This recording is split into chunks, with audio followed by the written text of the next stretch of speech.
मध्य प्रदेश में विधानसभा चुनाव होने को है और ऐसे में सभी राजनीतिक दल अपनी अपनी तैयारियों में लगे हुए हैं। राजनीतिक दलों के साथ ही मतदाता की भी तैयारी चल रही है। इस मतदान में जो बहुत महत्वपूर्ण भूमिका है वो है युवाओं की। युवा, उनके मुद्दे वो कितने महत्वपूर्ण हैं, इन बातों पे हम चर्चा करेंगे अपने इस कार्यक्रम में। हमारे साथ अपना पंच शो में जुड़ चुके हैं सौरभ तिवारी। आप युवा मतदाता हैं। सौरभ, आपका अपना पंच शो में स्वागत है। Thank you sir. साथ ही हमारे साथ हैं सिद्धार्थ श्रीवास्तव जी।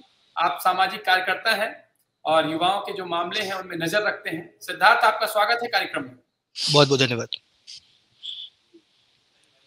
जैसे कि आज हमारी चर्चा युवाओं पे है, युवा मतदाता इस लोकतंत्र के महापर्व में कितने भागीदार होने चाहिए, कितनी उपयुक्त है उनकी उपयोगिता, यहाँ कैसे देखते हैं सिद्धार्थ इसको आप?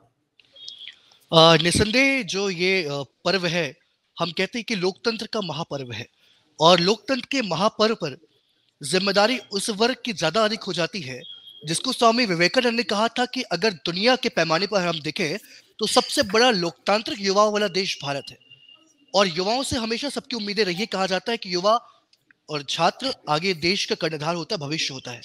तो जब हम अपने मत का प्रयोग करते हैं और इस लोकतंत्र के महापर्व पर अपनी सहभागिता निभाते हैं तो निसंदेह हमारी नैतिक जिम्मेदारियां ज्यादा बढ़ जाती हैं कि हम अपना मत देकर जिसको चुन रहे हैं, जिसका सिलेक्शन कर रहे हैं, वो व्यक्ति कौन है, वो व्यक्ति समाज और देश हित के लिए क्या करेगा।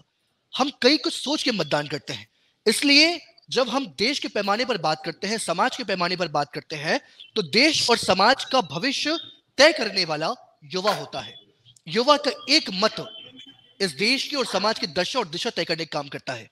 हालांकि आज ऐसा देखा जा रहा है कि युवा अपने कर्तव्य और अधिकारों के प्रति उतना जागरूक नहीं है। उसे खुद नहीं पता कि हमारी वोट की ताकत क्या है। जैसे हनुमान जी को याद दिलाना पड़ता था कि आप में बहुत शक्ति है, बहुत सामर्थ्य है, वैसे आज युवाओं को बताना पड़ रहा है कि आपके अंदर वो ताकत है कि आप किसी भी देश की दशा और दशा तय कर सकते हो। इसलिए युवाओं को आज समझना चाहिए, युवाओं को आज अपने आप को परखना चाहिए और इस लोकतंत्र का जो सबसे बड़ा उत्सव है उसमें अपनी सहभागिता देनी चाहिए। निश्चित। सौरभ, क्या मानना है आपका, इस मतदान में युवा कितने महत्वपूर्ण हैं और क्या होनी चाहिए उनकी भागीदारी? जी सर, बिल्कुल। जैसा कि भारत एक लोकतांत्रिक देश है और लोकतंत्र का अर्थ ही यही होता है कि जो देश की शक्तियां हैं प्रत्यक्ष और अप्रत्यक्ष रूप से वो देश की जनता के हाथ में होती है, देश के मतदाता के हाथ में होती है। हमारे देश में जो रूल्स रेगुलेशंस होते हैं, जिस पे हमें चलना पड़ता है, जिस पे हमें कार्य करना पड़ता है, वो सारी कहीं ना कहीं एक सरकार के द्वारा बनाए जाते हैं। तो जो सरकार ये सारे नियम रेगुलेशंस बना रही है हमारे देश में, जिनको हमें फॉलो करके चलना पड़ता है, जिससे हमारा बहुत कुछ भविष्य भी निर्धारित होता है, तो हम उस सरकार को कैसे चुने, किस व्यक्ति को चुने और क्या मायने होने चाहिए एक अच्छी सरकार को चुनने के लिए, उसकी सबसे बड़ी पावर मतदाताओं के हाथ में ही होती है।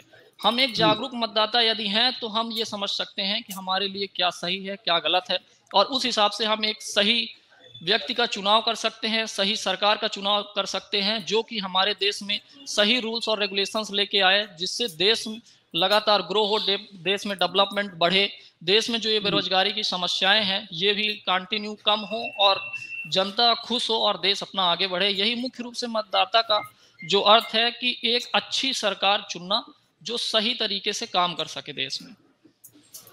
सौरभ, निश्चित ही अच्छी सरकार चुनना एक मतदाता का कर्तव्य है, मतदान करना उसका अधिकार है।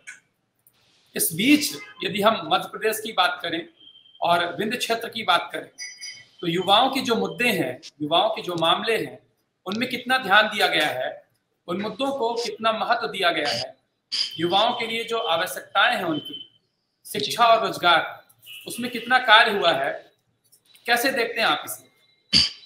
देखिए, जहां तक हम खुद एक युवा हैं और अभी हम पढ़ाई लिखाई कर रहे हैं, आगे हमारा फ्यूचर है, हमें कुछ करना है, उसकी हमें चिंता भी है, तो हम अपने परिप्रेक्ष्य में यदि रख के देखें सामने जो वर्तमान कंडीशन है, तो जब जब चुनाव पास आते हैं, ये कहना दुखद है लेकिन ये सच्चाई है कि जब जब चुनाव आते हैं हर पार्टी अपने घोषणा पत्र में, मैनिफेस्टो में युवाओं के लिए बहुत कुछ ऑप्शन रखती है कि हम ये करने वाले हैं, बहुत प्रकार के जो घोषणाएं होती हैं कि इतने प्रकार की जॉब निकलने वाली हैं, इस सेक्टर में जॉब निकाली जाएंगी जिससे युवाओं को रोजगार मिलेगा, लेकिन लास्ट में समस्या सबसे बड़ी यही आती है कि जो युवा कंटिन्यू इतने ज़्यादा युवा जो आज पढ़ लिख के पास आउट हो रहे हैं, आगे बढ़ रहे हैं, जो ये सोच रहे हैं कि अभी हमें क्या करना चाहिए, वो युवा ये नहीं समझ पा रहे हैं कि हम कहाँ जाएं। जैसे हमने पढ़ाई की, हमने जैसे इंजीनियरिंग की पढ़ाई की, अब इंजीनियरिंग में जो जॉब निकल रही हैं, सरकार की घोषणाएं अलग प्रकार की होती हैं कि 1 करोड़ जॉब निकाली जाएंगी, लेकिन बहुत मुश्किल से 5 साल में, वो भी जैसे अभी चुनाव चल रहा है, अभी 2-3 महीने पहले सरकार ने कुछ जॉब्स निकाली। कोई भी सरकार आती है, हम किसी पार्टिकुलर सरकार की बात नहीं कर रहे हैं, इसका एक नियम ही बनना चाहिए और इसके लिए जागरूक मतदाता ही कुछ कर सकता है कि जैसे अभी चुनाव आए, हर व्यक्ति घोषणा पत्र और नई नई घोषणाएं, नई नई छोटी छोटी वैकेंसियां निकाली जा रही हैं। जो यूथ है उनको ऐसा समझा जा रहा है कि ये बेवकूफ हैं। पूरे 4 साल में एक भी वैकेंसी सही ढंग से नहीं निकाली जाती, कोई रूल्स रेगुलेशंस तय नहीं किए जाते, और जैसे ही चुनाव नजदीक आता है, हर पार्टी अपने अपने मैनिफेस्टो को तैयार करना शुरू कर देती है कि हम युवाओं के लिए ये करने वाले हैं, हम शिक्षा व्यवस्था को फ्री करने वाले हैं, नई प्रकार की शिक्षा व्यवस्था, नए कॉलेजेस खोलने वाले हैं। ये चीजें यदि आप घोषणा पत्र में जो लिख रहे हो, आपकी सरकार बनने के बाद कोई भी व्यक्ति आता है, उसको इम्प्लीमेंट करना ग्राउंड में आपके लिए नेसेसरी हो जाए, नहीं तो उसके लिए एक दंडात्मक कार्यवाही सरकार के ऊपर की जानी चाहिए। ऐसा नियम यदि लागू किया जाए तो कहीं ना कहीं हमारे जो ये अनएम्प्लॉयमेंट है, एजुकेशन का जो स्तर है वो लगातार जो गिरता जा रहा है। गवर्नमेंट स्कूल में तो अब धीरे धीरे बच्चे पढ़ना बंद कर रहे हैं, बड़ी बड़ी प्राइवेट स्कूलों में जा रहे हैं, प्राइवेट कॉलेजों में जा रहे हैं, तो जो ये एजुकेशन का स्तर गिर रहा है, उसकी वजह से अनएम्प्लॉयमेंट और बढ़ता जा रहा है। क्योंकि कहीं ना कहीं हमें ये भी देखना पड़ेगा कि जब हम अनएम्प्लॉयमेंट की बात करते हैं तो क्या हमारे अंदर वो क्वालिटी है, वो एबिलिटी है कि हम किसी जॉब को पा सकें। बहुत सारी समस्याएं इस विषय को लेकर भी है। यदि मैं ये सीधा कहूं कि गवर्नमेंट के माध्यम से हमें जॉब नहीं मिल रही है, उसके बावजूद भी कई ऑप्शन होते हैं। क्योंकि सर यदि देखा जाए तो 140 करोड़ की जनसंख्या है और उसमें से 40% युवा है, यानी 40 करोड़ के आसपास तो युवा है, और एक साथ इतने लोगों को जॉब दे पाना किसी भी गवर्नमेंट संस्था के लिए पॉसिबल नहीं है, चाहे कोई भी सरकार आए। तो अब सबसे बड़ी बात ये होती है कि ये युवा खुद से कैसे अपने आप में इतना कॉन्फिडेंस हो उसको, और वो इतना एबल हो कि वो कहीं भी किसी भी प्रकार से खुद से कुछ कर सके। उसका सबसे बड़ा एक इम्पोर्टेंस ये भी है कि जो हमारा एजुकेशन सिस्टम है उसमें भी सुधार करने की जरूरत है। यदि उसमें सुधार किया जाए और चीज़ों को अच्छे तरीके से, एंटरप्रेन्योरशिप तरीके से पढ़ाया जाए, तो डेफिनेटली ये जो अनएम्प्लॉयमेंट है इसकी समस्या कम होगी। सौरभ ने अपनी बात में कुछ सुझाव भी दिए हैं और कुछ प्रश्न छोड़ दिए हैं, उन प्रश्न पे हम चर्चा करेंगे। हम सिद्धार्थ के पास चलेंगे। सिद्धार्थ, कैसे देखते हैं आप कि जो व्यवस्था है विद्युत क्षेत्र के परिप्रेक्ष्य में हम बात करें, और वो निश्चित ही मध्य प्रदेश की बात हो सकती है, तो कैसे देखते हैं आप कि जो व्यवस्था होनी चाहिए शिक्षा और रोजगार की युवाओं के लिए, वो कितनी हद तक हुई है या और कितनी जरूरत है? देखिए, कोई भी शासन और प्रशासन आता है, कोई भी सरकार आती है, वो चाहे किसी भी पार्टी की हो, यहाँ दलगत बात नहीं है, यहाँ युवाओं के अधिकार और मुद्दों की बात हो रही है। तो कोई भी पार्टी आती है तो वो सबसे बड़ा फैक्टर युवाओं को लेकर के आगे आती है। लेकिन अगर ये 4 पंक्तियों में इसको बांधने की कोशिश करें तो ये कहना अनुचित नहीं होगा कि दर्दों का, सिसकियों का, आहों का नहीं कोई, यहां उम्मीद में बुझती निगाहों का नहीं कोई, सियासी हो कोई भी दल, हकीकत सिर्फ इतनी है, युवा तो है सभी के पर युवाओं का नहीं कोई। जितनी भी पार्टियां आती हैं, जितने भी दल आते हैं, वो जिंदाबाद और मुर्दाबाद करने के लिए युवाओं को आगे लाते हैं, अपनी राजनीतिक रोटियां सेकने के लिए। लेकिन जब जीतने के बाद उन्हीं से व्यक्ति से बात किया जाता है कि आज आपके शहर में बेरोजगारी का प्रतिशत इतना है, आपकी सरकार क्या कर रही है, आपकी शासन प्रणाली क्या कर रही है, तो वो निरुत्तर हो जाते हैं। शिक्षा का स्तर भी निसंदेह गिर रहा है, उस पर सुधार नहीं हो रहा है, नई नई चीजें नहीं आ रही हैं। स्वास्थ्य और शिक्षा, ये 2 चीजें हर एक व्यक्ति की मूलभूत आवश्यकता होती है, लेकिन जब शिक्षा की पूर्ति नहीं होती है, हम कहते हैं कि हमारा देश बिगड़ रहा है, हमारे देश के युवा बिगड़ रहे हैं। तो जब उन्हें सही शिक्षा नहीं प्रदान होगी, जब उन्हें मूलभूत आवश्यकताएं नहीं दी जाएंगी, जब उन्हें प्रारंभिक स्तर पर काम नहीं किया जाएगा, तो निसंदेह जब हमारी जड़ कमजोर होगी तो जो उसमें इमारत खड़ी होगी वो निसंदेह कहीं ना कहीं वो कमजोर होगी। तो हमें जड़ में काम करने की आवश्यकता है। जब हम प्राइमरी शिक्षा की बात करते हैं, जब तक वो मजबूत नहीं होगी, आज आप देखिए कितने स्कूल और कॉलेज खुल रहे हैं, मैं किसी शासन की बात नहीं करता, किसी सरकार की बात नहीं करता, कितने नए नए खुल रहे हैं, और जो सरकारी स्कूल है उन पे कितना ध्यान दिया जा रहा है। आज बड़े बड़े घरों के लोग, बड़े बड़े अफसर के लोग और बड़े बड़े राजनेताओं के लोग अपने बच्चों को प्राइवेट स्कूल में पढ़ा रहे हैं, और बात करते हैं कि सरकारी स्कूल बहुत अच्छे होने चाहिए, सरकारी स्कूल में ये होना चाहिए। लेकिन आप जो आप कहो, अक्सर कहा जाता है कि हम वही कहें जो हम खुद उसको अपनाएं, करें, तभी सामने वाला आपकी बातों का अनुकरण करेगा और अनुसरण करेगा। इसलिए आवश्यक ये है कि शिक्षा पे काम हो, जो बुनियादी आवश्यकता है। और आपने बेरोजगारी की बात कही अखंड जी, निसंदेह बेरोजगारी बहुत बड़ी समस्या है, चाहे वो हम अपने विंध्य की बात करें, अपने शहर की बात करें, अपने प्रदेश की बात करें या अपने देश की बात करें। आज जितने भी क्राइम हो रहे हैं, जितने अपराध हो रहे हैं, उसकी सबसे बड़ी समस्या बेरोजगारी है। जब लोग के पास रोजगार नहीं होगा, जब युवाओं के पास आर्थिक साधन नहीं होंगे, कमाने का जरिया नहीं होगा, तो फिर वो जेब काटेंगे, फिर वो चेन स्केचिंग करेंगे, फिर वो चोरी करेंगे, फिर वो लूट करेंगे, फिर वो डकैती करेंगे, और फिर वो नशे की गिरफ्त में आते जाएंगे। तो कहीं ना कहीं इन सारी जो तकनीकी जितने भी अपराध हैं, उसकी जड़ में बेरोजगारी है। मैं शासन और प्रशासन और आपके चैनल के माध्यम से जितने भी लोगों तक ये बात पहुंच रही है कि आप सारे मुद्दे उठाइए, लेकिन चुनाव जीतने के बाद जो बेरोजगारी है उस पर बात होनी चाहिए, तभी आप सफल राजनेता और सफल प्रशासक कहला पाओगे। जैसे सिद्धार्थ ने बताया है, अपने सुझाव भी बताए हैं, इसी प्रकार से जो हमारे दर्शक कार्यक्रम देख रहे हैं उनके यदि कोई सुझाव है तो आप हमारे कमेंट बॉक्स में लिख सकते हैं। साथ ही यदि आपका कोई वीडियो मैसेज है आप हमारे चैनल की ईमेल आईडी में भेज सकते हैं। आप चैनल को ज़्यादा से ज़्यादा लाइक करें, सब्सक्राइब करें, शेयर करें। इस आवाज़ को, इस चर्चा को आप जितनी दूर तक पहुँचाएंगे उतनी बुलंदी से इस मुद्दे में ध्यान दिया जाएगा, उतनी मजबूती से इस मुद्दे में ध्यान दिया जाएगा। यहाँ बात आई है शिक्षा की कमजोर होने की, जो हमारे प्राथमिक शिक्षा है क्षेत्र की, उस पर बात आई है, युवाओं की बात है, और निश्चित ही जहां से उनकी नींव डलनी शुरू होती है, यदि वही काम नहीं होगा तो आगे आने वाला भविष्य या जो इमारत युवा लेके चलने वाले हैं वो कमजोर होनी है। तो युवा के रूप में कैसे देखते हैं कि आखिर क्यों सरकार नहीं ध्यान देती है इन मामलों में, जबकि यदि आप देखें जो बेरोजगारी की भी बात चली है, शासन के पास पद खाली हैं, विभिन्न विभागों में पद खाली हैं, उसके बाद भी भर्ती नहीं की जा रही है। यदि भर्ती की जाएंगी, आप स्कूलों की स्थिति देखेंगे तो 0 शिक्षक और 1 शिक्षक के स्कूलों की संख्या अत्यधिक है क्षेत्र में। इसी प्रकार से अन्य विभाग भी, यदि यहाँ पे कर्मचारी भर्ती किए जाएंगे, शिक्षक भर्ती किए जाएंगे या अन्य विभागों में भर्ती होंगी, तो निश्चित ही बेरोजगारी कुछ हद तक हटेगी। जैसा सौरभ ने कहा, हर व्यक्ति को शासकीय सेवा में नहीं लिया जा सकता, लेकिन उसके लिए रोजगार के अवसर सृजित किए जा सकते हैं, उसे इतना योग्य बनाया जा सकता है उसकी शिक्षा व्यवस्था को सुधार के कि वो कुछ कर सके। लेकिन इनमें ध्यान नहीं दिया जा रहा है। तो वो बात जो सिद्धार्थ ने कही है कि युवा क्या बैनर पोस्टर लगाने के लिए है, या युवा केवल जो स्टेटस है उस पर नेताजी की फोटो लगाने के लिए है, इसमें ध्यान देने की जरूरत है। और युवा को भी अपने मुद्दे में ध्यान देने की जरूरत है। उसके लिए महत्वपूर्ण क्या है, वो मतदान जैसा महत्वपूर्ण कार्य में भाग ले रहा है तो उसे अपने जो मूल मुद्दे हैं वो ध्यान रखने चाहिए। क्षणिक वादे, क्षणिक प्रलोभन में फंसने की जरूरत नहीं है। यहाँ पे ये बात निकल के आती है।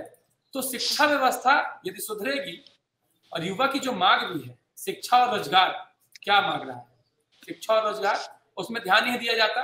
सौरभ ने एक बात उठाई थी कि 5 साल में अंतिम वर्ष जो होता है चुनाव का, उसी में याद आती है युवाओं की, बाकी समय युवा ध्यान से हटे होते हैं। यहाँ एक बात और निकल के आई, भर्ती की जैसे बात आई है, एक हाल ही में भर्ती हुई थी विभिन्न विभागों की, जिससे पटवारी भर्ती के नाम से जाना गया, उसका परिणाम अभी तक नहीं आया है। निश्चित तिथि निकल चुकी है, उसका परिणाम नहीं आया है। इतनी चाक चौबंद व्यवस्था के बाद भी ऐसे हो जाता है कि युवा अपने परीक्षा के परिणाम का इंतजार कर रहे हैं, कितनी मेहनत से वो तैयारी करते हैं, कितने कठिन परिश्रम के बाद वो परीक्षा पास करते हैं, और उनका जो उत्साह है वो कैसे घटता है इन स्थितियों से। कैसे देखते हैं सिद्धार्थ जी आप इसे? निसंदेह बिल्कुल बात आपने सही कही है। और पटवारी भर्ती की जो आपने बात कही, लोगों में उत्साह था, और ना जाने कितने लोगों ने एक साथ फॉर्म भरा, तैयारियां की, और आखिर में उस पर भी राजनीति हो गई। मतलब जो ये इन विषयों पर, ये जो संवेदनशील विषय है, जो किसी युवा का पूरा भविष्य तय करने वाले विषय है, जब उस पर राजनीति होती है तो कहीं ना कहीं अफसोस होता है, पीड़ा होता है। अभी एक और अग्निवीर की बात आई, हमने देखा कितने सारे लोगों ने, युवाओं ने कितनी तैयारियां की, क्या कुछ नहीं हुआ, और उस पर भी राजनीति हुई। जब ऐसे युवाओं के मुद्दे पर जब इस तरह की चीजें होती हैं, इस तरह की राजनीति होती है, तो अफसोस होता है, क्योंकि वही युवा है, चाहे कोई भी दल हो उसके आधार में युवा है, चाहे कोई भी क्रांति हो उसके आधार में युवा है। आप इतिहास का पन्ना पलटिए अखंड जी, जब हम 1857 से लेते हैं और देश की आजादी की बात करते हैं और 1947 तक आते हैं, जितनी भी क्रांतियां हुई, जितनी भी आजादी की लड़ाइयां लड़ी गई, चाहे वो आजादी के पहले हो या आजादी के बाद, आपातकाल जब लगा 1975 में maintenance of internal secretary act के तहत, उसमें भी 18-18 साल, 19-19 साल के नौजवानों ने अपनी आहुतियां दी, या आजादी के पहले, चाहे वो भगत सिंह हो, चंद्रशेखर आजाद हो, बिस्मिल हो, सुखदेव हो, राजगुरु हो, हेमू कलानी हो, खुदीराम बोस हो, जितने लोग थे वो युवा ही थे जिन्होंने इस देश की आजादी की नींव रखी। आज उन्हीं युवाओं को आप दरकिनार करते हो। आज वही युवा जब परीक्षा देते हैं तो वो अपने रिजल्ट का इंतजार करते हैं। आपने जैसे एक आंकड़े दिए कि आज भर्ती खाली है, जगह खाली है, आप चाहो तो उनको युवाओं को वहां पे रख सकते हो आप, लेकिन नहीं रख रहे हो आप। इसका सीधे सा मतलब है, तीन चीजें होती हैं, किसी भी व्यक्ति का उपयोग किया जाता है, या दुरुपयोग किया जाता है, या सदुपयोग किया जाता है। आजकल राजनीतिक पार्टियां हों, वो अपने निजी स्वार्थ के लिए युवाओं का सिर्फ और सिर्फ दुरुपयोग करती हैं, और शासन और प्रशासन भी कमोवेश वही काम कर रहा है। इसलिए इन मुद्दों पे बात करने की आवश्यकता है, और मैं बधाई देना चाहूंगा आपके चैनल को कि कम से कम इस ज्वलंत विषय पर इसने बात की, आवाज उठाई, और कहीं ना कहीं ये आवाज जानी चाहिए, दूर तक जानी चाहिए। हम लोग युवाओं का प्रतिनिधित्व कर रहे हैं, हम उन सारे युवा वर्ग का यहाँ पर लेकर के बैठे हुए हैं। उन सारे युवाओं की तरफ से आपके चैनल को धन्यवाद, और ये आवाज सबके कानों में जानी चाहिए, वो चाहे शासन हो, प्रशासन हो, राजनेता हो, कि अगर आपको युवाओं से लाभ लेना है, अगर आप युवाओं के प्रति अपना अधिकार जता रहे हो, तो उसके पहले आवश्यक है आप युवाओं के प्रति अपना कर्तव्य भी करो। चुनावी माहौल चल रहा है, और ऐसे में किसी भी पार्टी के नेता हो, किसी भी दल का प्रतिनिधित्व कर रहे हो, वो सब युवाओं की बात करते हैं, वह युवाओं के बड़े उदाहरण देते हैं। यदि हम हिंद की बात करेंगे तो निश्चित ही अभी कुछ उदाहरण हैं, कुछ बड़े नेता हैं जिन्होंने युवाओं का हवाला देकर अपना दल बदला और बात की। तो क्या वास्तव में युवा उनके मूल मुद्दे में है? क्या युवाओं का ध्यान दिया जाएगा? और ये युवा आज से नहीं, यदि हम देखें, हम किसी विशेष दल की बात नहीं करते, फिर भी जो सत्ता में दल रहे हैं उनके ऊपर जिम्मेदारी आती है, क्योंकि जब श्रेय लेना होता है कि हमने फला योजना लागू की है, तो श्रेय लेने के लिए सत्ताधारी दल आता है सामने। लेकिन जब युवाओं की बेरोजगारी की बात आती है, युवाओं के शिक्षा की बात आती है, तो वहां पे श्रेय लेने के लिए, श्रेय क्यों लेंगे उसकी जिम्मेदारी लेने के लिए कोई सामने नहीं आता है।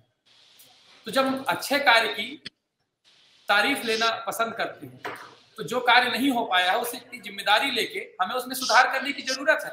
जिसके हाथ में नेतृत्व है उसी को कहा जाएगा। और इसके लिए जरूरी है कि क्षेत्र में जब हमारे जनप्रतिनिधि जाएं, वो किसी भी दल के हों, युवा संगठित होकर उनसे प्रश्न करें, सकारात्मक ढंग से प्रश्न करें, क्षेत्र की जनता प्रश्न करे कि हमारे क्षेत्र के विकास के लिए, हमारे भविष्य के लिए जो आपने वादे किए हैं वो कहां तक सार्थक है और उनमें कितना कार्य किया है आपने। और जो भी घोषणाएं होती हैं उनकी तह में जाके देखना चाहिए कि कैसे पूरी होंगी।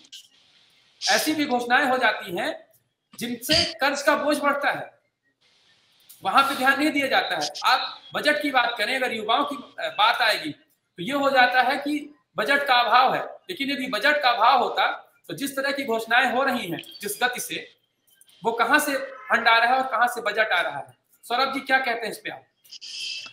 ये तो बहुत अच्छा प्रश्न उठाया आपने। और ये जो सर आप बोल रहे हैं कि जो ये घोषणा पत्र में घोषणाएं होती हैं, मैं यहाँ 2-3 चीजें ऐड करना चाहूंगा जो आपने अभी कवर किया है। सबसे पहली बात तो अभी मैं इस पे चर्चा कर रहा हूँ कि जो ये घोषणा पत्र, हर सरकार जैसे ही चुनाव आता है कुछ भी घोषणाएं करते रहते हैं।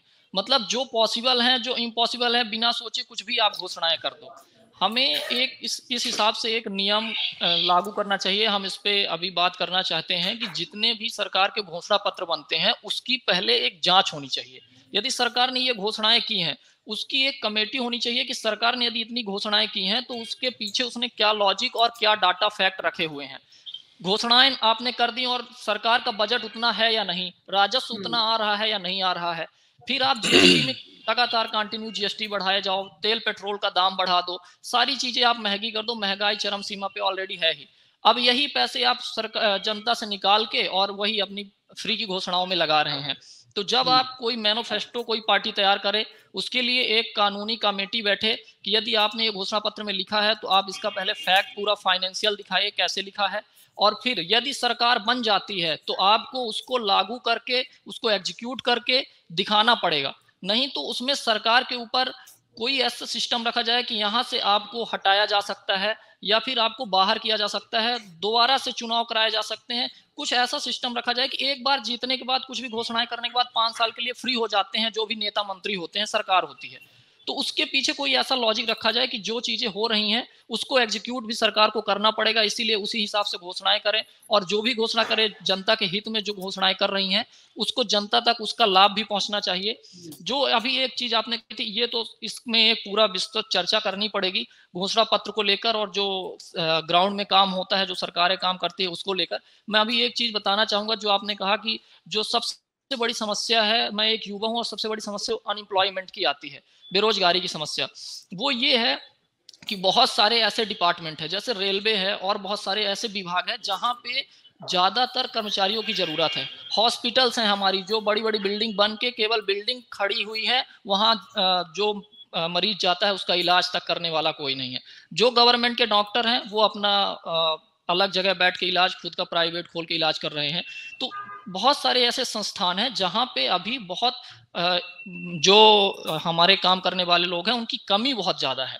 तो उनको उन पदों को तुरंत भरा जाए, उसके लिए एक कमेटी बने कि भाई जब यहाँ पे जरूरत है, रेलवे अक्सर गाड़ी ऐसी होती है कि 15-15 घंटे गाड़ियां लेट हो जाती है, उसका बहुत बड़ा कारण एक स्टाफ की कमी भी होती है, हॉस्पिटल में लाभ नहीं मिल पाता, या बहुत सारी जो समस्याएं जा रही हैं। तो जो हमारे पोस्ट खाली हैं उनको तुरंत भरा जाए, जिससे एम्प्लॉयमेंट का एक अवसर मिलेगा और नए नए एम्प्लॉयमेंट के अवसर प्रदान होंगे लोगों के लिए।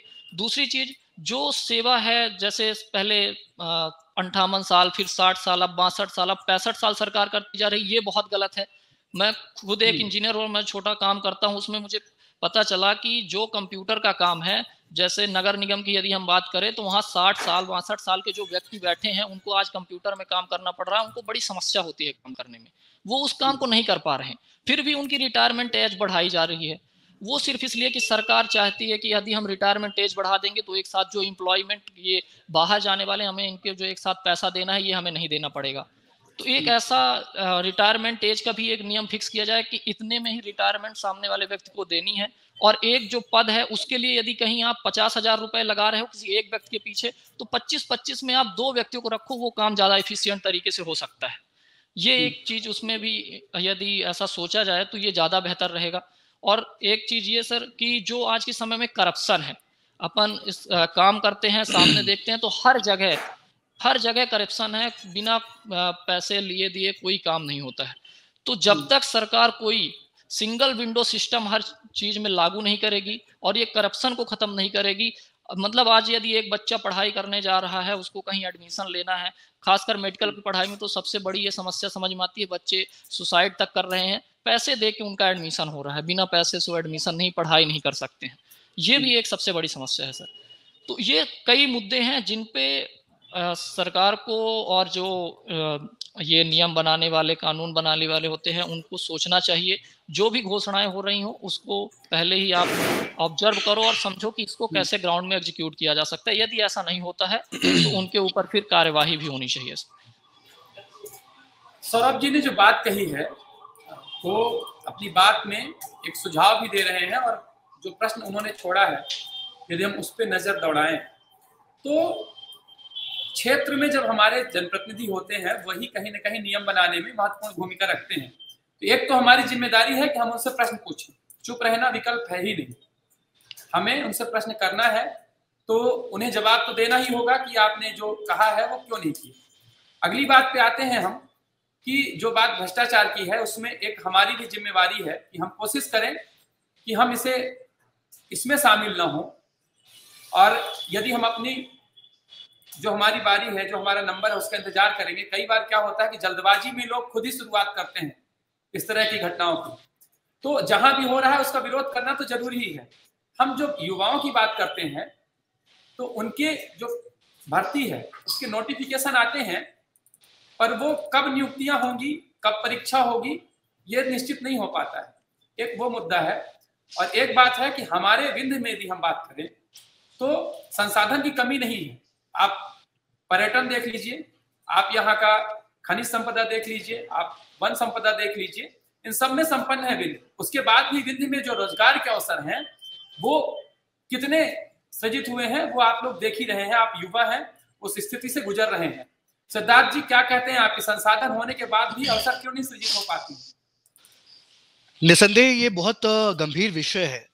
संसाधन आज पर्याप्त है और वो उपलब्ध नहीं हो रहे हैं। इसके पीछे कौन है, कारण क्या है, इस पे बहस करने की आवश्यकता है जो नहीं हो रही है। आज इन विषयों पर कोई बात करने चाहता ही नहीं है। आप किसी से प्रश्न करो, किसी राजनेताओं से, कि ये चीजें जो आपने अपने डिबेट में अभी हम लोगों ने पैनल में बात की, यही किसी से व्यक्तिगत रूप से बात करो या आईडी से बात करो, तो वो बचते हैं इन विषयों पे, क्योंकि उनके पास कोई उत्तर नहीं है। उनके पास समुचित उस चीज का जवाब नहीं है कि हम दे क्या। वास्तव में कहीं ना कहीं ये जानते तो वो लोग भी हैं कि हमारे पास पर्याप्त संसाधन आज शासन और प्रशासन के पास है, सरकार के पास है। वो चाहे तो ये बहुत छोटी सी, उनके लिए ये बहुत छोटी समस्या है। वो हम आपके लिए जो समस्या बड़ी लग रही है उनके लिए बहुत छोटी है। जो पूरा तंत्र है जिनके पास है, जिनके पास कहते हैं यत्र तत्र सर्वत्र, हर जगह जो उनके पास शासन है, उनके पास संसाधन, सब चीजें हैं, बावजूद इसके ये उनकी कमी है या वो चाहते ही नहीं है करना। ऐसा कुछ नहीं, अगर वो चाह ले तो सब हो जाए। और एक बात आपने कही अखंड जी, मैं इसको प्रश्न आपने शायद सौरभ भाई से पूछा था कि युवाओं को लेकर के दल बदल करने वाले जो लोग हैं, राजनेता हैं, वो युवाओं की बात करके और फिर राजनीति में बदलते हैं, जाते हैं, दूसरी पार्टी ज्वाइन करते हैं और बात युवाओं की करते हैं। ये सरासर यहाँ पर गलत है। वो सिर्फ और सिर्फ अपने निजी हित को साधने के लिए वो दल बदल करते हैं, ना कि युवाओं के लिए। युवाओं तो सिर्फ एक मुद्दा होता है। हमने कहा ना कि वो खिलौना जिसको हर कोई आके खेल ले, वैसा युवा है जो चाहे जिसको अपने नजरिए से इस्तेमाल कर ले। मेरा एक शेर मैंने लिखा था इसी चुनावी सियासत को देखते हुए कि मुश्किल है लोगों की तबीयत को समझ पाना, दिखती जो ऊपरी मोहब्बत को समझ पाना। मुश्किल है लोगों की तबीयत को समझ पाना, दिखती जो ऊपरी मोहब्बत को समझ पाना। कल कहां कौन था और आज क्या कहां कैसे, नहीं आसा चुनावी सियासत को समझ पाना, नहीं आसा चुनावी सियासत को समझ पाना। तो जितने लोग यहाँ पे अगर पार्टी चेंज कर रहे हैं वो जनहित की बात अगर करें, अगर युवाओं की बात करें, तो ये सरासर नाइंसाफी है। ये निजी हित है, ये उनका व्यक्तिगत हित है, ये उनका व्यक्तिगत स्वार्थ। निश्चित ही सिद्धार्थ जी ने शेरो शायरी के जरिए और जो उनका अंदाज रहा है उसमें उन्होंने बात कही है कि जो दल बदल करने वाले लोग हैं वो अपने व्यक्तिगत हित के लिए कार्य करते हैं और नाम युवाओं का भी लगा देते हैं कि हम युवाओं का भला नहीं हो रहा था इसलिए फला जगह से यहाँ आ गए हैं। तो ये एक मुद्दा है और वो जो हमारे दर्शक देख रहे हैं उस मुद्दे पर भी ध्यान देंगे। और हमारे जो विशेषकर युवाओं पे चर्चा है, युवा देख रहे हैं, तो जरूरी ये है कि इन चर्चा से जो बातें निकल रही हैं उस पर युवा ध्यान दें, अपने मुद्दों में ध्यान दें कि उनके मुद्दे क्या हैं, उनके लिए महत्वपूर्ण क्या है। तो कुछ सुधार हो सकता है, कुछ हद तक सुधार हो सकता है। सिद्धार्थ जी, आपसे ये कहना है कि आप विभिन्न कार्यक्रमों में, क्योंकि आप सामाजिक क्षेत्र में सक्रिय हैं, आप अपने शेरो शायरी के लिए भी जाने जाते हैं, आप विभिन्न क्षेत्रों में जाते हैं, अलग अलग क्षेत्रों में आपने वहाँ के विकास को देखा होगा, वहाँ की स्थितियों को देखा होगा, युवाओं की लिए जो योजनाएं चल रही हैं उसको देखा होगा। तो उन सब में यदि हम अपने क्षेत्र की बात करें तो हमारा क्षेत्र अभी काफी पीछे दिखता है अनेक मामले में। आप देखेंगे तो पलायन में, जिसमें आगे नहीं होना चाहिए, पलायन के मामले में विंध्य सबसे आगे है, बेरोजगारी में सबसे आगे है, गरीबी में सबसे आगे है। और आप सामाजिक क्षेत्र में सक्रिय रहे, आपने देखा होगा कि यदि जैसे स्व सहायता समूह का एक अवधारणा आई थी, उसमें से भी लोगों को मदद करके और स्वावलंबी बनाया गया, लेकिन वो कार्य भी अभी दबा हुआ है। यदि देखेंगे आप तो वो जो समूह के लोग हैं कहीं ना कहीं भीड़ का हिस्सा हो गए हैं और भीड़ एकत्रित करने का माध्यम बन गए हैं। तो इसमें यदि कार्य किया जाता तो वो क्यों नहीं सफल होता और कैसे नहीं हो पा रहा है? आप देश के विभिन्न हिस्सों में गए हुए हैं, कैसे देखते हैं आप विंध्य के इस मामले को? निसंदेह अगर हम अपने रीवा की बात करें तो वैसे तो हम कहते हैं कि जहां हम रह रहे हैं उस क्षेत्र की कमियां बताना उचित नहीं होता है, लेकिन जब बात सार्वजनिक होती है तो निसंदेह बात दोनों पक्ष की होनी चाहिए। आपने बात की रीवा और आसपास के लोग पलायन की बात आपने कही। जब हम लोगों ने कोरोना का दौर देखा, कोरोना की विभीषिका हम लोगों ने देखी, हम लोग क्षेत्र में काम कर रहे थे अलग अलग जगहों पर, तो जो शहर का इलाका है मार्टन स्कूल का, या फिर जो बाईपास के पास हम बात करते रहता है बाईपास जेएलसीडी कॉलेज के पास पे या इंजीनियरिंग कॉलेज पे, इन 3 जगहों में हमने देखा जो प्रवासी मजदूर आ रहे थे लौट करके, जिनको हम लोग थोड़ा बहुत जो साधन अपने पास था हम उन्हें खाना उपलब्ध करा रहे थे, कपड़े उपलब्ध करा रहे थे, चप्पल उपलब्ध करा रहे थे, जिनके पास पैरों पे चप्पल और जूते नहीं थे। उनमें से हमने देखा कि जो एक बड़ा प्रतिशत था वो रीवा जिले के आसपास के लोगों का था, जो नागपुर में थे, जो अहमदाबाद में थे, जो सूरत में थे, जो गुजरात में थे, जो वहां पर 5,000, 6,000, 8,000 की नौकरियां करते थे और वो अपना पेट पालने के लिए, अगर उन्हें रीवा जिले में ही, उनके गांव शहर क्षेत्र में ही अगर उनको रोजगार उपलब्ध करा दिया जाता तो क्या आवश्यकता पड़ती कि वो दूर जाते अपने परिवार से? क्या आवश्यकता पड़ती कि वो अपने घर परिवार, अपने पत्नी और बच्चों को छोड़ करके जाते? कोई शौकिया नहीं जाता है पलायन, कोई शौकिया नहीं करता है। सब चाहते हैं कि हम अपने घर में रहें, अपने लोगों के बीच में रहें, लेकिन अर्थ, पूंजी, पैसा एक ऐसी चीज है जो इंसान को दूर कर देता है, परिवार के लोगों को एक दूसरे से दूर कर देता है। इसका उदाहरण हम लोगों ने कोरोना में देखा। अगर वास्तव में हमारे जिले में, हमारे शहर में, अन्य जगहों में ये चीजें कम है, ऐसा नहीं कह रहा हूं कि बेरोजगारी सिर्फ यहां है या कहीं और प्रदेश में जाए तो वहां तो पूरी तरह से 100% रोजगार है, ऐसा नहीं है। ये समस्या देश के विभिन्न कोने पर है, लेकिन आंकड़े जब हम उठाते हैं तो कहीं ना कहीं हमारे आसपास की जो हम बात करते हैं, मध्य प्रदेश की बात करते हैं, विंध्य की बात करते हैं, क्योंकि हम यहाँ ज्यादा रहते हैं। हम अगर कहीं प्रोग्राम में जाते हैं, कार्यक्रम में जाते हैं, कवि सम्मेलन में जाते हैं, तो हम एक दिन के लिए जाते हैं, वहां से होकर चले जाते हैं, तो वहां की भौगोलिक स्थिति, वहां की सामाजिक स्थिति, वहां की राजनीतिक स्थिति, वहां की आर्थिक स्थिति के बारे में थोड़ा बहुत जान पाते हैं, लेकिन हम यहाँ तो रह रहे हैं। लेकिन जब हम अंतर देखते हैं तो बाहर की अपेक्षा यहाँ हमें वो अंतर ज्यादा मालूम पड़ता है। बेरोजगारी का प्रतिशत यहाँ पर ज्यादा है निसंदेह, और अगर ये चीजें विभिन्न क्षेत्रों में, जैसे कि सौरभ भाई ने बात की, रेलवे है, बहुत सारे सेक्टर ऐसे हैं कि जहां पर हम चीजें उपलब्ध करा सकते हैं, या फिर अगर आसपास के अपने शहर में देखें, बहुत सारे, आपने स्व सहायता समूह की बात की, बहुत छोटे छोटे ऐसे समूह बने हैं, बहुत सारे शासन के प्रोग्राम से ऐसे हैं जहां युवाओं को इकट्ठा किया गया और कहा गया कि आपको हम प्रति माह इतना देंगे, और पता चला सरकार बदली, वो कार्यक्रम खत्म हो गया, उनकी रोजगार के अवसर खत्म हो गया। नई सरकार आई, उनकी नई प्रणाली, नई तरीके से नई चीजें। क्यों? क्योंकि वो तो पिछली सरकार की योजना थी, वो तो पिछली सरकार ने युवाओं के लिए कही, हम क्यों करें? यहाँ पे युवाओं का हित कोई नहीं दिखता है, यहाँ पर पिछली सरकार और अगली सरकार की बात की जाती है। पैसा कौन? युवा।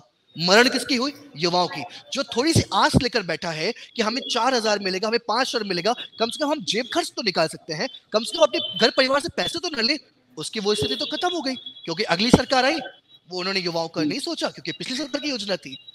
तो इन योजनाओं पे हम दलगत न होकर के सिर्फ युवाओं के हित की अगर बात करेंगे तो मुझे लगता है वो सही होगा, युवाओं के हित में होगा, और अगर युवाओं के हित में होगा तो वो देश के हित में होगा, और अगर देश में हित में होगा तो इससे अच्छी बात कुछ हो ही नहीं सकती। सिद्धार्थ जी, हम अपनी चर्चा में यदि बात करें कि ये जो महत्वपूर्ण वक्त है, इस समय जो चर्चा होती है, जो मुद्दे होते हैं, उनमें ऐसा माना जाता है कि ज्यादा ध्यान दिया जाता है। जैसा सौरभ जी ने भी कहा कि इस वक्त ही युवा याद आते हैं। युवाओं की जो चर्चा हो रही है, इसमें जो उनके मामले हैं, जो उनके लिए जरूरी है, उसमें भी ध्यान दिया जाना चाहिए, और ये चर्चा वहाँ पे महत्वपूर्ण हो जाती है। यदि हम अपने प्रदेश स्तर की बात करें, प्रदेश में हाल ही में चुनाव होने हैं, विधानसभा चुनाव होने हैं, और जहाँ से वो जनप्रतिनिधि जाएंगे जो हमारे लिए राज्य स्तर के नियम बनाएंगे, जो हमारे लिए जो योजनाएं होंगी उनको लागू करने में महत्वपूर्ण भूमिका में होंगे। तो ऐसे में युवाओं की बात, युवाओं के मुद्दे ध्यान रखने होंगे, क्योंकि यदि युवा, जैसा आपने कहा, युवा विकसित होगा तो जो हमारे क्षेत्र के बुजुर्ग हैं, उन्हीं का तो बेटा है वो, तो वो अपने आप मजबूत होंगे, उनका घर मजबूत होगा। तो यहाँ जरूरी है कि हमारे जो क्षेत्र के मुद्दे हैं वो महत्वपूर्ण हो। और हम बात करें, जैसे यहाँ रेलवे की बात आई, रेलवे केंद्र स्तर का कार्य हो जाता है, लेकिन राज्य स्तर में भी आप देखेंगे तो बहुत सारे अवसर हैं। जैसा मैंने कहा कि आप विंध्य क्षेत्र में बात करें, विंध्य क्षेत्र में प्रकृति की ओर से देने में कोई कमी नहीं रही है, प्रकृति की तरफ से बहुत संपन्न क्षेत्र रहा है, ये प्रकृति के सबसे सुंदर जगहों में से है। तो यहाँ उन क्षेत्रों में भी कार्य होने की जरूरत है जहां से युवा के लिए रोजगार के अवसर सृजित हो सके, यहाँ के युवाओं को पलायन न करना पड़े, केवल यहाँ का युवा दूसरी जगह जाके अपनी ऊर्जा को उपयोग करने के लिए मजबूर न हो। जैसा आपने कहा कि कोई स्वेच्छा से अपना घर नहीं छोड़ना चाहता है, वो शिक्षा के लिए हो, स्वास्थ्य के लिए हो या रोजगार के लिए हो। अगर हम इन मुद्दों के लिए भी, इन महत्वपूर्ण कारकों के लिए भी यदि अपना शहर, अपना जिला छोड़ के जाते हैं या अपना क्षेत्र छोड़ के जाते हैं, तो वो बहुत ही बड़ा प्रश्न छोड़ता है हमारे सभी नेतृत्वकर्ताओं पे भी और जो लोग योजना बना रहे हैं। एक बात चली थी कि जब योजना बनती है युवाओं के लिए या किसी के लिए भी, तो उस योजना को धरातल में कैसे लागू करना है और कितनी सार्थक है, इसमें भी ध्यान दिया जाना जरूरी है। योजनाएं बहुत हैं, आप योजनाओं को देखेंगे तो कागजों में योजनाएं इतनी हैं, लेकिन वो जब धरातल में उनकी वास्तविकता देखेंगे तो अभी भी उनके लागू होने का इंतजार युवा कर ही रहा है। यदि हम एक सुझाव के रूप में बात करें कि क्या कुछ सुझाव हो सकते हैं युवाओं के, कि उनके मुद्दे कैसे सुने जाने चाहिए, कैसे रखे जाने चाहिए, उनमें कितना ध्यान दिया जाना चाहिए, पहले सौरभ जी के पास चलेंगे। सौरभ, क्या सुझाव है आप? जी भैया, आपने जो भी बात कही बहुत सही बात कही, और सिद्धार्थ भैया ने जैसा भी बताया ही बहुत सारी अच्छी बात जो युवाओं के लिए बहुत जरूरी है। सबसे पहले तो युवा को खुद जागरूक होना पड़ेगा। जैसे ही चुनाव आता है तो युवा, उसको कुछ नहीं प्रॉफिट है ना, तो उसको ये पता है कि उसके लिए क्या सही हो रहा है, ये सरकार उसके लिए क्या सही गलत क्या नियम बना रही है, वो किसी के पीछे झंडा लेके चल रहा है। सबसे पहले उसको जागरूक होना पड़ेगा कि आपके लिए क्या सही है, कौन सी सरकार आपके लिए सही काम कर रही है और आपके लिए क्या नियम कानून लागू होना चाहिए जिससे आपका फ्यूचर अच्छा हो और आप कुछ कर सकें, आगे बढ़ सकें। सबसे पहली बात सर, दो चीज जो अभी बीच में छूट रही थी, जो पटवारी का मुद्दा आपने उठाया था, सिद्धार्थ भैया ने उठाया था, पटवारी की जो अभी ये वैकेंसी आई, इतने सारे बच्चों ने फॉर्म भरा, सिद्धार्थ भैया ने बताया लाखों रुपए सरकार, करोड़ों रुपए सरकार के पास गए फॉर्म के तहत, सरकार ने पेपर कराया, उसके बाद बच्चों ने बड़ी मेहनत करी, कॉपी किताब खरीदे, न जाने कितना टैक्स कॉपियों के रूप में सरकार के पास फिर गया, और जो पढ़ाने वाले कोचिंग संस्थान है उनके भी माध्यम से बहुत सारे पैसे सरकार के पास गए एक वैकेंसी पे। अब सरकार ने पेपर कराया, जो बच्चे पूरा, कई तो ऐसे बच्चे थे बेचारे जो पढ़ने के लिए अपने माँ बाप ने किसी से उधार लिया, किसी ने अपनी जमीन तक गिरवी रख दी, सोने चांदी बेच दिए, वो बच्चे किसी तरह से जाके पढ़े, अच्छे नंबर आए उनके। पटवारी वैकेंसी में हमारे खुद के 2-4 दोस्त जो कि काफी अच्छे नंबर लाए, उनका सिलेक्शन नहीं हुआ।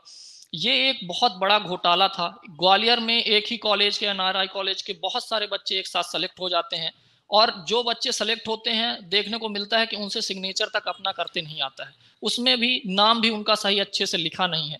अब इस तरह के घोटाले जब शिवराज सिंह सीएम है उनके माध्यम से पूछा जाता है तो वो कहते हैं कि कार्यवाही की जाएगी। ये जो काम हो रहे हैं ये खुद ही एक शासन स्तर के काम है, सारी चीजें आप ही के माध्यम से रूल रेगुलेशन से चलती हैं, कहीं ना कहीं सरकार खुद इन्वॉल्व होती है इस तरह के काम में। तो इन युवाओं को पूछना चाहिए, जो सरकारें ऐसा करती हैं तो उन सरकारों के ऊपर भी एक्शन लेने के लिए एक अलग कमेटी बनाई जानी चाहिए। जो बड़े लोग हैं, जो बड़े नेता हैं, वो तो बिल्कुल फ्री हो जाते हैं, वो कितना भी बड़ा घोटाला कर लें। इतनी बड़ी समस्या क्रिएट हुई, लाखों करोड़ों बच्चों ने फॉर्म भरा, पेपर दिए, अब इतनी बड़ी समस्या क्रिएट हुई, उसकी सुनवाई करने वाला कोई नहीं। लाइन लगी थी बच्चों की इंदौर पे, भोपाल पे, हर जगह उसमें बच्चों ने आंदोलन भी किए, जहां जाके बात की कि भाई अब ये क्या हो, अब इसका क्या परिणाम होना है। चुनाव आ गए, कोई बात नहीं, अब जैसे चुनाव आए वो पटवारी वैकेंसी को हर कोई भूल रहा है। उनको याद रखना पड़ेगा कि युवाओं, आपके हित के लिए जो जरूरी है वो चीज अब चुनाव के समय भुलाई जा रही है, आपको नए नए प्रोपोगंडा फैलाए जा रहे हैं।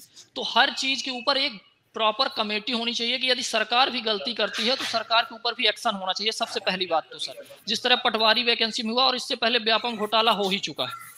और दूसरी बात सर, जो मैं, चूंकि प्रॉपर रूप से मैं यूथ की बात करूंगा सर, जो गवर्नमेंट वैकेंसी निकलती हैं उनका नोटिफिकेशन ऑनलाइन जारी होता है। आज भी बहुत सारी ऐसी वैकेंसी हैं जहां डायरेक्ट रिक्रूटमेंट हो जाता है, लोगों को पता ही नहीं चलता। इस विषय पे भी सरकार को और युवाओं को ध्यान देने की जरूरत है।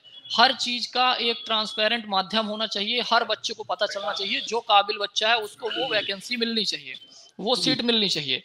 अभी जो नई वैकेंसी आ रही है सर, उसमें क्या देखा जा रहा है, मैं खुद एक युवा हूं, मैं फॉर्म भरता हूं तो मुझे जानकारी है। जो नई वैकेंसी आ रही है उसमें जो फॉर्म भरने के लिए पैसे दिए जाते हैं, उनकी फीस इतनी ज्यादा बढ़ाई जा रही है कि बच्चे फॉर्म तक नहीं भर पा रहे हैं। 1,000 रुपए, 1,500 रुपए, 2,500 रुपए, 3,000 रुपए फॉर्म भरने की फीस मांगी जा रही है।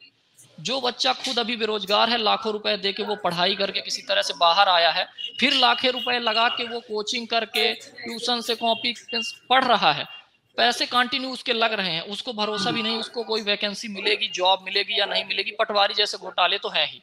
तो उसमें भी एक नियम लागू होना चाहिए कि सरकार की तरफ से जितना थोड़ा बहुत जो भी आप कॉलेज की तरफ से व्यवस्था की जाती है कंप्यूटर की, तो आप कॉलेज को पैसे देते हो, तो जो थोड़ा बहुत अमाउंट पैसा आए उतनी फीस ही बच्चों को फॉर्म भरने के लिए रखी जाए, उसमें भी ये पैसे कमाने में। तो ये एक बहुत बड़ा मुद्दा है सर, गंभीर मुद्दा है।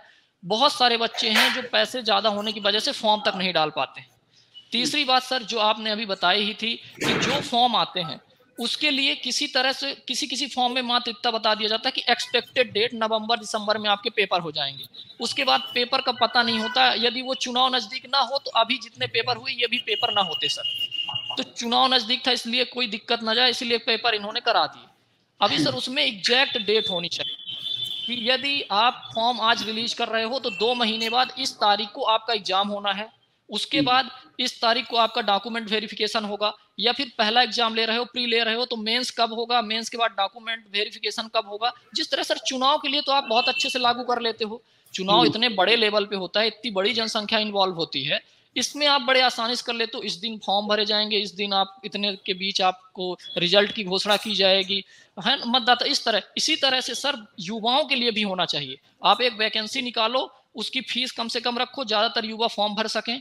दूसरी बात, आप उसमें कब रिक्रूटमेंट करने वाले हो, डेट, एग्जाम, और फिर उसके बाद फाइनल सिलेक्शन देके आप कब सीट देने वाले हो बच्चे को, वो भी आपको तय करके रखना चाहिए। उसमें डिले होता है तो उसके लिए भी एक कमेटी बैठना चाहिए कि यदि डिले हुआ तो उसकी वजह क्या थी। ये 2-3 जो बातें हैं सर, ये बहुत ज्यादा जरूरी हैं, इनको लागू करना। और जो आपने अभी अपने क्षेत्र की बात की, सिद्धार्थ भैया ने बताया ही कि यदि क्षेत्र में ही रोजगार मिल जाता है तो इससे अच्छा कुछ है नहीं सर। लेकिन क्षेत्र में रोजगार तभी मिल सकता है 2 तरीके से सर। या तो हमारे पास, जैसे मैंने आपको एजुकेशन की बात की, या तो क्षेत्र में हमारे पास बहुत सारे ऑप्शन हैं, तो रोजगार जो गवर्नमेंट के हैं वो लिमिटेड ही हैं, क्योंकि गवर्नमेंट बॉडी लिमिटेड ही है, तो जितने हैं वो तो भरे ही जाएं। साथ में जो बच्चों को एजुकेशन दिया जाए तो वो सर प्रैक्टिकल एजुकेशन में ज्यादा फोकस किया जाए। मैं अभी इंजीनियरिंग करके फ्री हुआ हूं सर, तो मुझे पता है कि थ्योरेटिकल चीजें कितनी पढ़ाई जाती हैं। जब हम ग्राउंड में काम करने जाते हैं तो हमें पता चलता है कि यहाँ तो कुछ और ही है। मतलब हमने यदि 4 साल इंजीनियरिंग की, उसके बाद 4 साल तो हमें सीखने में लगेंगे कि हमें करना क्या था। तो हमारे एजुकेशन सिस्टम में सुधार किया जाए, प्रैक्टिकल चीजों को लाया जाए कि बच्चा कॉलेज से जैसे निकले। अभी यूएस में क्या होता है सर, हम लोग इतने बड़े बड़े हैं, अभी हमें सोचना पड़ता है कि हम जॉब क्या करेंगे, कैसे करेंगे। तो सर क्या है कि इसमें सबसे बड़ी समस्या ये होती है कि हमें पहले से ही कॉलेज टाइम से ही, यूएस में छोटे छोटे बच्चे बड़े बड़े ऐप बना देते हैं और उसमें हम लोग गेम खेलते रहते हैं सर। तो वो अच्छा पैसा कमा रहे हैं और वहीं से सारी बड़ी बड़ी कंपनियां आप देख लीजिए, अमेजॉन, एप्पल, फेसबुक, जितनी बड़ी कंपनियां, टेस्ला, सब वहीं से आ रही हैं। उसकी वजह यह है कि क्वालिटी ऑफ एजुकेशन वहाँ ज़्यादा है, हमारे यहाँ क्वालिटी ऑफ एजुकेशन का स्तर बहुत लो लेवल पे है। तो कॉलेज के टाइम पे ही हमें वो चीज़ें प्रोवाइड की जाए, वो कंटेंट पढ़ाया जाए कि हम यदि गवर्नमेंट जॉब पे नहीं भी जाना चाहते हैं तो हम खुद से कुछ कर सकें सर। इस चीज़ पे बहुत ज़्यादा फोकस करने की ज़रूरत है, और यदि इस चीज़ पे फोकस कर दिया गया तो ये अनएम्प्लॉयमेंट की समस्या बहुत स्तर तक सुधार हो जाएगा। इसमें ये जो एक बहुत बड़ी समस्या क्रिएट हो रही है, प्रॉब्लम, जिसकी वजह से बहुत सारी समस्या, जैसे सिद्धार्थ भैया ने बताया कि यदि एम्प्लॉयमेंट नहीं मिलेगा बच्चों को तो वो फिर किस क्षेत्र में जाएंगे, वो परेशान होंगे, लाखों रुपए उनके फादर के लग चुके हैं, तो अभी उनके पास ऑप्शन ही नहीं बचता, फिर वो नशे में चले जाते हैं, कोई दूसरी राह चुन लेते हैं सर। वही बच्चों को यदि सही डायरेक्शन मिल जाए तो यही सबसे ज्यादा स्ट्रॉन्ग पॉइंट होगा इंडिया का, और यही इंडिया को सबसे आगे लेके जाएगा सर। सौरभ ने अपनी बात कही है और इसमें जो सुझाव है निश्चित ही उसमें ध्यान दिया जाना चाहिए। सिद्धार्थ के पास चलेंगे। सिद्धार्थ, क्या कुछ सुझाव है? हम समग्र चर्चा की बात करें, युवाओं के जो मामले में बात हो रही है उसमें क्या कुछ कहना है आपको? निसंदेह जैसा कि सबने कहा, आपने कहा और सौरभ भाई ने कहा, ये सारे विषय मेरे ख्याल से इसमें समाहित हो चुके हैं कि अगर युवाओं के लिए हमें काम करना है, युवाओं की बात करनी है, तो पहले युवाओं को समझना आवश्यक होगा कि वो उनकी आवश्यकताएं क्या है, उनकी ज़रूरतें क्या है और वो किस क्षेत्र में वो काम करना चाहते हैं। एक बहुत अच्छी बात कही उस बात को मैं और आगे बढ़ाऊंगा कि जैसे युवाओं के लिए जब बाहर की कंट्रीज में हम देखते हैं, विदेशों में देखते हैं, तो यहाँ हमारे यहाँ जो पीरियड्स होते हैं, स्कूल के पीरियड्स होते हैं, तो जैसे अगर 7 पीरियड्स है, 7 विषयों के पीरियड है, तो जब हम विदेश की शिक्षा पद्धति उठाते हैं तो वहां पे देखते हैं आखिरी पीरियड स्कूलों में, फॉरेन कंट्रीज में एक स्वच्छंद पीरियड होता है। वो सिंगिंग का पीरियड हो सकता है, वो डांसिंग का पीरियड हो सकता है, वो पोएट्री का पीरियड हो सकता है, वो मैकेनिक का पीरियड हो सकता है जिसमें वो मैकेनिकल चीजें वो बनाना सिखाएं। और ये देखते हैं स्कूल वाले कि बच्चा हमारा अगर पढ़ाई में उसका मन नहीं लग रहा है तो किस क्षेत्र में मन लग रहा है, तो एक पीरियड बकायदा उसके लिए तैयार रखते हैं कि बाकी वो बच्चा उसी में काम करे, उसी को जाने, उसी को सीखे, उसी को पढ़े, और धीरे धीरे धीरे धीरे धीरे जब वो पारंगत होता है कॉलेज में आते आते उसके बाद अपने उसका खुद का रोजगार रहता है, वो खुद की वो आय का स्रोत उसका हो जाता है। तो यहाँ भी भारतीय पद्धति के हिसाब से भी यहाँ के लोगों को समझने की आवश्यकता है कि जो युवाओं का नेचर किस दिशा की ओर है, उनका इंटरेस्ट क्या है, इंटरेस्ट ऑफ वे कौन सा है, उनके तरीके क्या है, वो क्या चाह रहे हैं। जब तक आप युवाओं को नहीं समझेंगे तब तक आप युवाओं के बारे में आप काम नहीं कर पाएंगे। और आखिरी का मेरे ख्याल से पैनल आखिरी चल रहा है, तो एक बात आपने कही थी, उस बात को मैं थोड़ा सा उसमें आगे बढ़ाना चाहूंगा। आपने विंध्य की बात की थी, आपने रीवा जिलों की बात की थी, और अब तो रीवा जिले के साथ मऊगन जिला 2 जिले बन चुके हैं, तो 2 जिलों की आपने बात कही और युवाओं की बात की आपने। मैं किसी दल का समर्थक नहीं हूं, मैं किसी दल का विरोधी नहीं हूं, मैं युवाओं का पक्षधर हूं और युवाओं की बात करता हूं, और युवाओं की ही मुद्दे की बात करनी चाहिए, चाहे कोई भी युवा हो, किसी भी विचार का युवा हो, सिर्फ युवाओं की हक और हकूक की बात करनी चाहिए। हमने देखा कि विगत 5 सालों में जो भी भाजपा की सरकार रही, हम हमेशा नेगेटिव चीजें नहीं, हमें चीजों की पॉजिटिव चीजें भी देखनी चाहिए। हमारे रीवा के सिरमौर और सिमरिया विधानसभा में 2 युवा विधायक रहे, और इस बार भी जो टिकट वितरण हुआ, चाहे वो सिमरिया हो, चाहे वो सिरमौर हो, चाहे मनगवा हो, चाहे वो त्योथर हो, भाजपा ने युवा उम्मीदवारों को खड़ा किया। वहीं कांग्रेस ने भी देवतालाब में, त्योथर में कई जगह पर युवाओं को मौका दिया। कोई भी दल जीते, किसी भी पार्टी की सरकार बने, लेकिन अगर कोई भी पार्टी से युवा विधायक चुन के जाता है तो उसका पहला कर्तव्य बनता है कि वो युवाओं की बात उठाए, विधानसभा में उठाए, क्योंकि उसे पता होता है और उसे पता होना चाहिए कि हम जिस वर्ग से आते हैं उस वर्ग में क्या क्या जरूरतें हैं, उस वर्ग की क्या क्या चीजें हैं, उस वर्ग को क्या क्या जरूरत है आज वर्तमान हालात में।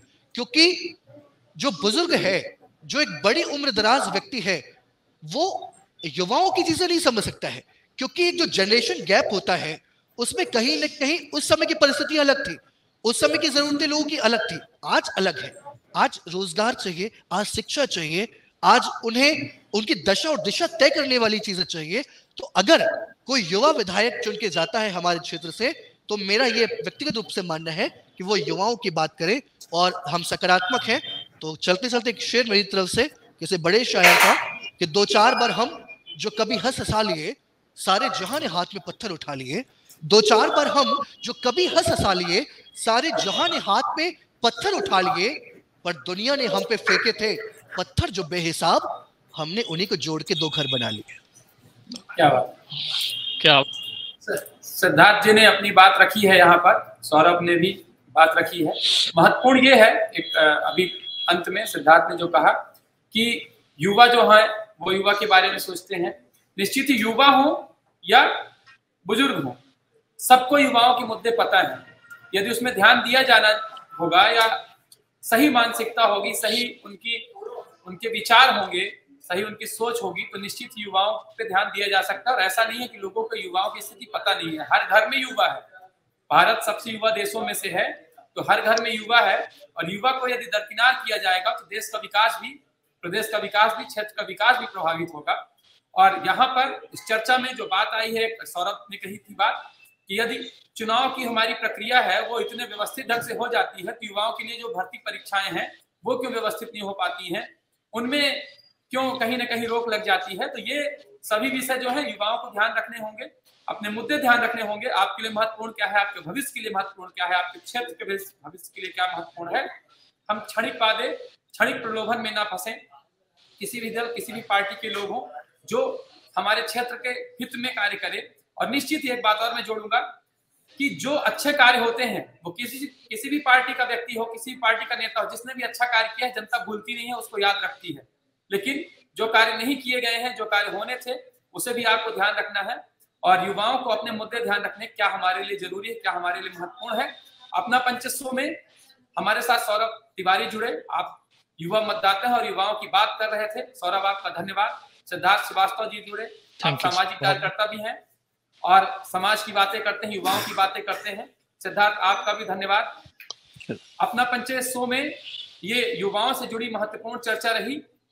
हमारे जो दर्शक देख रहे हैं इस कार्यक्रम को, वो अपनी बात, अपने सुझाव हमारे कमेंट बॉक्स में लिखें। साथ ही उनका कोई वीडियो मैसेज है हमारे चैनल की ईमेल आईडी में भेजें। चैनल को ज्यादा से ज्यादा लाइक करें, सब्सक्राइब करें, शेयर करें। विंध्य की आवाज को, युवाओं की आवाज को जितनी दूर तक पहुंचाएंगे उतना बेहतर कार्य होगा। और आपका मुद्दा यदि महत्वपूर्ण होगा विंध्य के लिए, आपके लिए, हम निश्चित ही पूरी पड़ताल करके अपने कार्यक्रम में भी उसे शामिल करेंगे। अपना पंचस्व में आज के लिए इतना ही।